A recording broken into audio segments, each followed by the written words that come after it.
ঘড়ি কাটায় বাজছে 6টা 50। আজ হচ্ছে আমাদের নবান্ন শনিবার। তো দেখো এত সকালবেলায় মায়ের রান্না কমপ্লিট। মা কত সকালে উঠেছে, আমরাও উঠেছি। তো আমাদের পুজো টুজো হয়ে গেছে। দেখা এই সিঁদুরে টিপ পরে আছি। মা কি কি রান্না হয়ে গেছে মা? এটা ডাল, শাক দিয়ে ডাল হয়েছে, 11 রকম ভাজা হয়েছে, ওটা তো বলতে পারছি না। বেশ দেখিয়ে দিচ্ছি। মশলাগুলো দেখেছে আমার দিদার কথা মনে পড়ে যাচ্ছে। ভাজা আছে, এখানে বাঁধাকপির তরকারি আছে।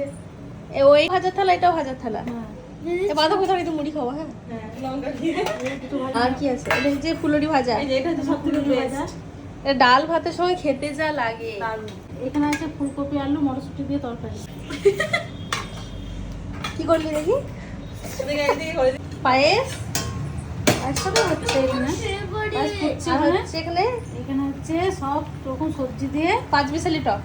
এইটাতে আছে আম আছে, বড়ি আছে, মূলো আছে, তাহলে দেখালাম তো সবজি কাটার সময়। রাঙা আলু আছে, কচু আছে, এমনি আলু আছে। নবান্নে মানে এই টকটা খেতে দারুণ লাগে। যদিও সমস্ত রান্না নিরামিষ হয়, কারণ আমাদের সেই বাউস থেকে বাড়ানোর নিয়ম আছে। একদম সমস্ত রান্না নিরামিষ হয়, মাছটা আলাদা করে হয়।